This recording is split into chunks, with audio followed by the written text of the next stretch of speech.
E se a dor que você sente não tivesse onde você acha, existe um médico de uma das maiores universidades do país que diz uma frase que arrepia: dor não é lesão, é percepção. O jogador quebra a canela no meio do jogo e só sente no vestiário.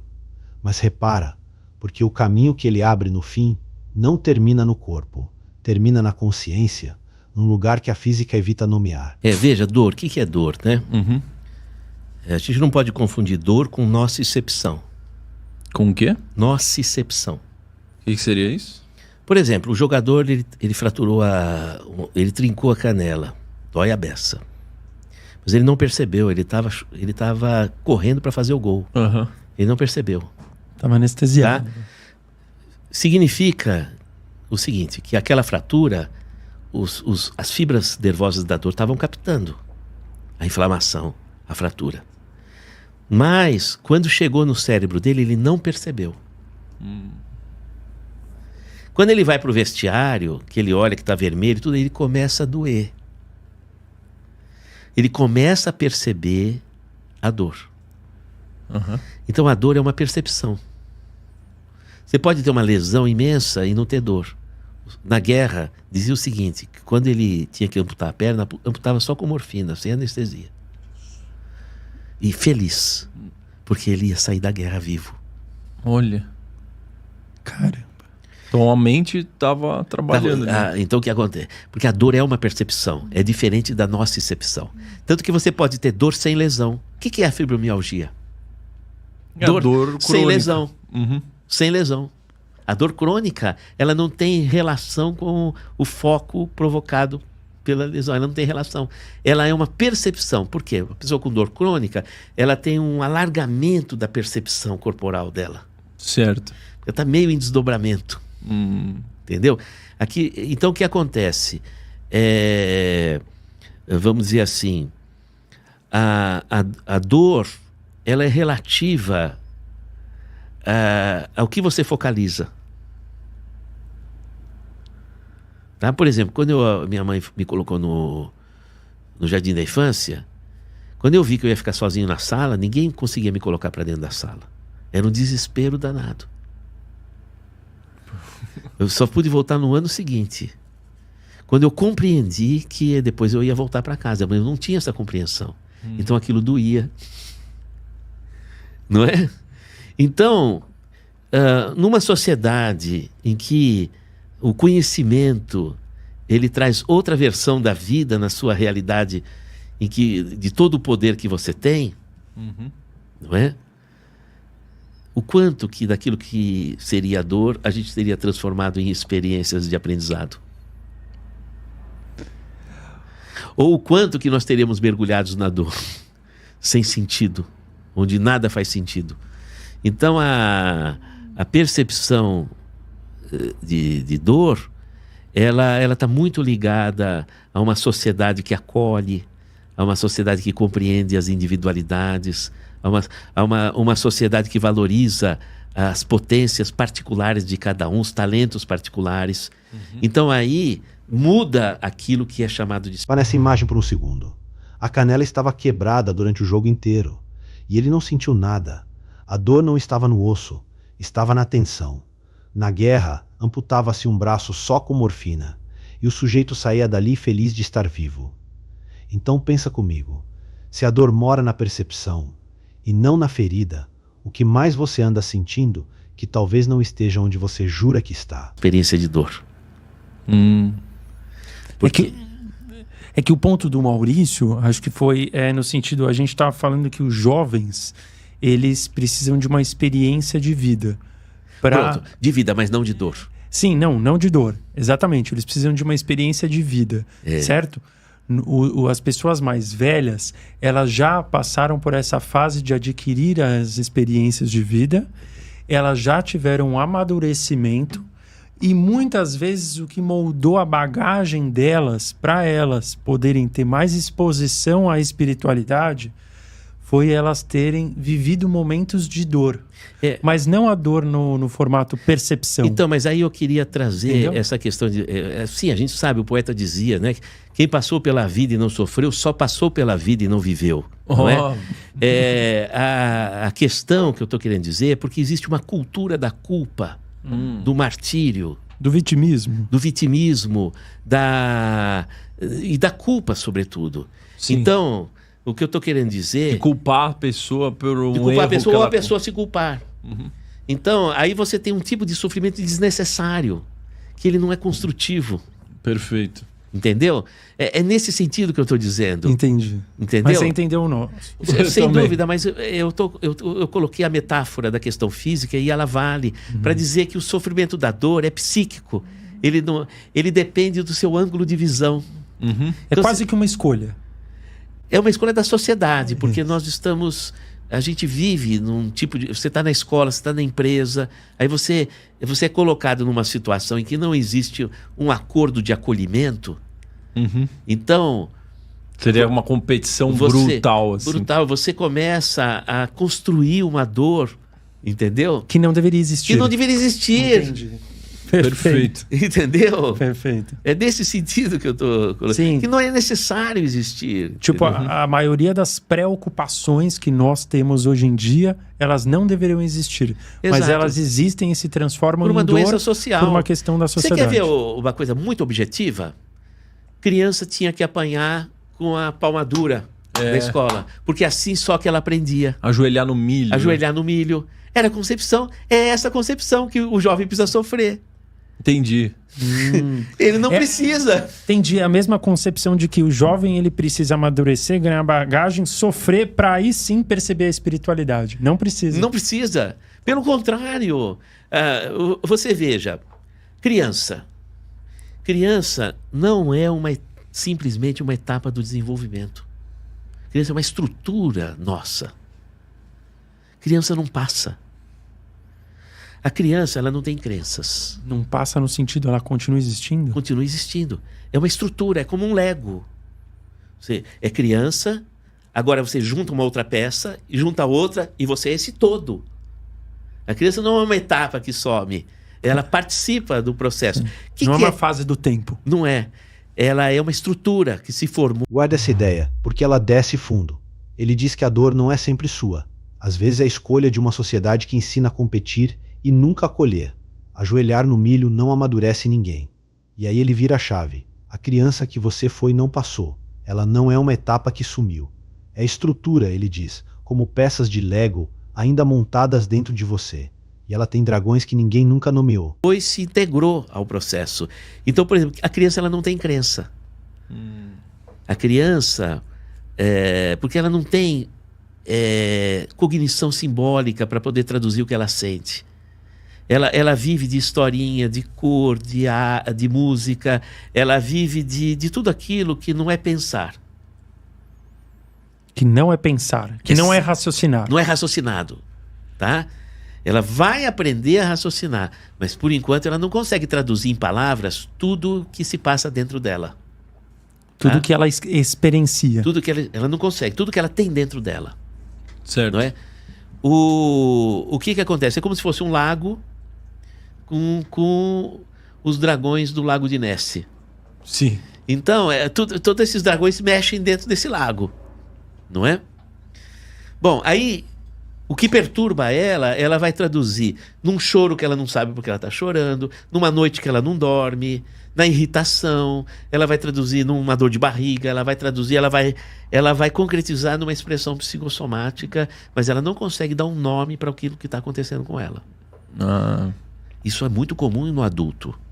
Ele tem uma opressão no peito, ele tem um medo, e ele não sabe dizer. O que é? Isso é a mesma coisa que a criança. A mesma coisa, é a criança dentro de você. Aquela ansiedade, né, que você fala... Que você não sabe explicar. Então o medo, o trauma, são os dragões... as sombras. Daquele lago, que você não consegue dar nome. Por quê? Porque são alicerces da estrutura da infância. Por isso que os traumas vêm todos da infância? Por isso que os traumas transparecem mais na infância. Eles transparecem mais. Ela não tem cognição para dizer não. Ela, ela é autêntica, ela demonstra tudo o que acontece dentro dela, mas ela não demonstra por palavras. Ela vai fazer no desenho, a voz dela muda, é a dor de barriga, é não sei o que, ela vai traduzindo esse sofrimento por outras linguagens que são linguagens incognoscíveis, que é o que nós fazemos, que é a nossa parte criança que não consegue dar nome àquilo que a gente sente. E não conseguindo dar nome, numa conversa você não consegue aliviar o problema da pessoa. Aí que precisa de um remédio para fazer ela esquecer. Esquecer daquela ilação, daquele movimento. Não é? Aí o que acontece? É por isso que o adulto não pode... Jung dizia, quem não faz arte enlouquece. Segura isso, porque agora a conversa dobra a lógica de um jeito que a medicina não costuma admitir. Ele afirma que o tempo é ilusão. Um idoso com lesão no hipocampo lembra a escalação de 1962 e revive uma infância que nunca resolveu. O passado não passou. Ele está ali, intacto, esperando. E só o amor, ele diz, consegue reabilitar o que ficou preso lá atrás. Decidir do trabalho do incognoscível. Como vai dizer Jung, quem não faz arte enlouquece. Traduzindo arte como todo tipo de movimentação do incognoscível. Quando você encontra com os amigos, quando você vai passear na praia, vai surfar, quando você vai jogar um futebol, vai namorar, quando você vai namorar, são todas demonstrações e vivências do incognoscível. Se você se isola, e deixa, se você é aquela pessoa que está só na régua do dinheiro, do trabalho, da planilha de Excel e tal, e não trabalha esses elementos, então você não tem controle sobre esse universo, que não se controla por palavras ou por ideias. Nossa. Aí que a pessoa vai falar, eu só consigo ficar bem quando eu bebo. Senão eu não consigo ficar bem. Porque ela não consegue traduzir por palavras. É o universo do incognoscível dela. Sim. Mas, ao mesmo tempo, as ações incognoscíveis, articuladas de forma construtiva, como é a arte, a música, a convivência social, as experiências, as experiências de amor, de acolhimento, essas experiências trazem alicerces incognoscíveis. Alicerces necessários. Por isso que Jesus dizia, o reino dos céus é para aqueles que se assemelham às crianças. Mas não é que você vai voltar a ser criança brincando no parquinho. É que tem uma criança que é uma estrutura sua, que é o teu incognoscível e que você precisa de acionar através das emoções, dos sentimentos que construam em amor e paz. Até porque o tempo é uma ilusão, né? Então a criança que ficou lá no passado, ela não tá lá no passado, ela tá aqui comigo. Veja, o nosso psiquismo, ele é negativo, né? Tempo negativo. Então, cada vez mais o passado alicerça na consciência. Por isso que o idoso, ele tem lesão hipocampal e ele lembra profundamente da infância e não lembra onde colocou o relógio hoje. É mesmo. Entendeu? Ele lembra a escalação do Santos de 1962, mas não lembra... Por quê? Porque ele tem aquela memória afetiva. Memória. E depois, o que ele não resolveu na infância, a infância vai aparecer na velhice. Ah, é? Porque ele começa a perder a cognição de novo. Nossa. Para liberar esse lago interno de questões emocionais que ele precisa resolver. E aí somente não é a razão que vai comandar. É o amor, é o incognoscível. Entende? Que ele precisa viver. Por isso que ele perdeu a memória, ele não lembra mais das coisas, não lembra? Mas ele vive profundamente os sofrimentos que ele já trazia na infância. E ele precisa de linguagem incognoscível para tentar reabilitar aquele lago de questões que não foram resolvidas. Ele precisa de amor. Amor e toda a linguagem que traduza isso que não é cognoscível. Não é? É a música. Que são as experiências. São as experiências que tangenciam o emocional. Caraca. Então, mas por isso que então o autoconhecimento ele é tão aprofundado quando a pessoa fica mais velha também. Agora, nós temos o conhecimento que ele tem um perímetro da cognição e o conhecimento que leva um outro nome, que é chamado sabedoria. Repara no que vem agora, porque ele deixa a psique e entra na física. Da teoria das cordas para uma matriz de 11 dimensões. Isso já é estranho. mas ele empurra para o desconforto. 95% do universo é invisível. Energia escura, matéria escura, uma zona inteira sem uma única equação. Só 5% é a ciência de bancada que você aprendeu na escola. O resto é o escuro. E o escuro é a maior parte de tudo. De onde vem a palavra sabedoria? Sabor. É o que você experimentou. Entendeu? A sabedoria, então, não se adquire em livros. Não, é na vida. O livro é uma partitura de música que só se realiza quando você toca aquela partitura. Perfeito. Entendeu? E aí você adquire a sabedoria, que é o sabor, porque você contabilizou a experiência. Você teve uma assimilação experiencial. Você acionou sua musculatura, sua voz, seu movimento, traduzindo aquele conhecimento. Então você tem uma sabedoria. Sensacional. Eu posso entrar num assunto um pouco mais profundo? Vamos. Mais profundo, pô, assim que a Porque gente gosta. eu vi uma palestra sua lá em Portugal, que você deu há muitos anos atrás. Nem barba você tinha. E você estava falando das dimensões, da teoria das cordas. E pelo que eu estudei a parte, se você me corrija se estiver errado, a física hoje ela já conseguiu provar que existem 11 dimensões, mais ou menos. Aí é o seguinte. E que a diferença entre uma dimensão e outra são milímetros. O que ocorre é o seguinte. Quando você tenta fazer uma unificação das equações, você tem... Vamos separar dois conjuntos de equações. Tá. As equações que traduzem o mundo infinitamente pequeno das partículas subatômicas. Esse é o terreno da mecânica quântica. Tá? As equações do infinitamente grande das galáxias é a teoria geral da relatividade. Quando você tenta juntar os números da mecânica quântica com a teoria geral da relatividade para encontrar uma equação do todo, você é obrigado a abrir um número matricial. E esse número matricial tem 11 dimensões. Aí você chega no número. Caramba. É por isso que chegou nos 11 dimensões. Exato. Então a distância entre o mais pequeno, menor, e o mais grande, o maior, né? São 11 andares. Vamos falar assim. Vamos falar. O número que faz com que você entenda que o infinitamente grande e o infinitamente pequeno obedecem à mesma lei, esse número tem 11 dimensões. É uma matriz de 11 dimensões. Tá? Então, quando você vai plotar isso na realidade, você tem que contabilizar que essa geometria do cosmos ela tenha pelo menos 11 dimensões, porque já eu estou falando de um número pitagórico, né? Que é um número que tem geométrico, né? Vamos dizer assim, que traduz a forma. Que tem uma alma. Agora é o seguinte, essa concepção da teoria das supercordas, ela não obteve provas laboratoriais ou científicas. Alguns consideram como uma metafísica, outros consideram como uma estrutura ultrapassada. Mas eu tenho uma visão, a seguinte. Pensa comigo uma coisa. Eu participei acompanhando um grande amigo que foi responsável pela colocação do radiotelescópio de energia escura aqui no Nordeste, o maior do mundo. Um consórcio entre a Inglaterra, a China e a Universidade de São Paulo. O que esse radiotelescópio ele detecta? Ele detecta uma radiação de fundo no cosmos que tem semelhança com a acústica e que vem de uma força desconhecida.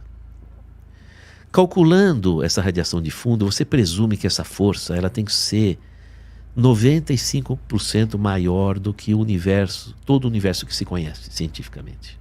Caramba! Pela invisibilidade desse outro terreno, por falta de recursos, foi chamado de universo de matéria ou energia escura. A maneira como a ciência... Ela não vê. Então vamos chamar de alguma coisa. A zona escura. Essa zona escura sabe-se que existe. E que é 95% do universo. 5% é tudo que a ciência estuda em bancada. A química, a tabela periódica, tudo que você estudou no vestibular de química e de física. É 5% só. É 5%. Sendo que 4% é hidrogênio. Nossa. O resto é o resto da química. Então, o que acontece? Quando você vai olhar essa maior parte do universo, que já se sabe que existe, não há uma única equação. Não se conhece uma única equação. Aqui a conversa cruza a fronteira. Ele sugere que o pós-infinito, aquilo que vem depois do que a matemática alcança, só se atravessa por um caminho que a física prefere não citar, a consciência. Ele cita Schrödinger, cita uma tese sobre um campo ligado ao código genético, que a principal agência de pesquisa do Estado negou, e aponta para uma força que ligaria a vida à matéria. Não é sentir uma presença, é uma proposta sobre a estrutura do real. Presta atenção em onde ele para. E eu acho que para você chegar nesse ponto pós-infinito, somente a consciência. E aí nós chegamos no final de um paradigma da física, que não é possível você entender as leis do universo sem contabilizar as equações da consciência. Então, eu tenho uma impressão de que se nós integrarmos as equações da consciência e da biologia com a física, a teoria das supercordas começa a ganhar escopo e capacidade probabilística. Eu apresentei há 30 anos atrás para a FAPESP um projeto em conjunto com o professor Elcio Abdala, que é o diretor do Radiotelescópio de Energia Escura, uma tese sobre teoria de campo do DNA, aproveitando a teoria de supercordas para a interpretação do funcionamento da química do DNA. A FAPESP negou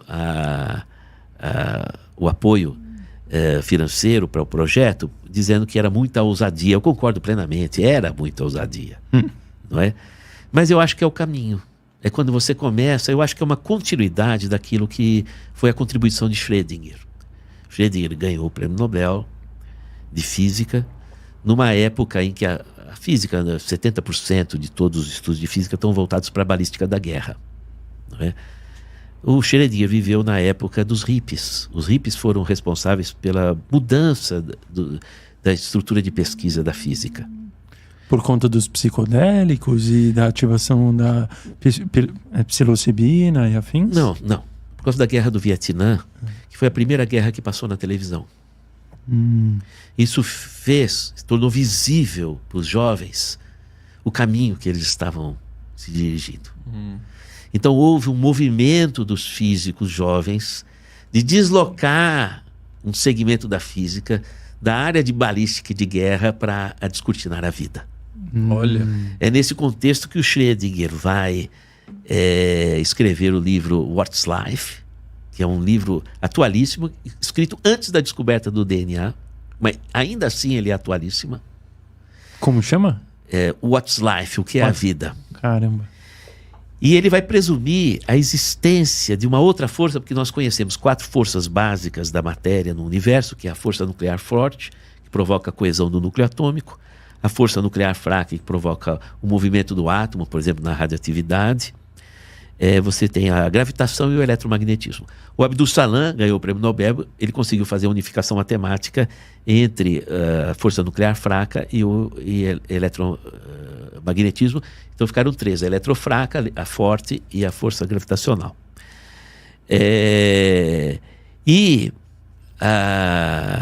Vamos dizer assim, o próprio Abdul Salam, ele vai presumir que deveria haver uma teoria atômica da vida. Um médico de uma universidade de ponta diz que a dor não está na ferida, que a criança que você foi nunca passou, e que o pós-infinito só se alcança pela consciência. O que disso é filosofia, e o que disso é ciência de verdade. Essa é a linha que separa a especulação da evidência. Repara que o corte para o meio da frase, como se a resposta ficasse do lado de fora. Eu deixo você decidir de que lado cada parte fica. Mas se essa história mexeu com você tanto quanto mexeu,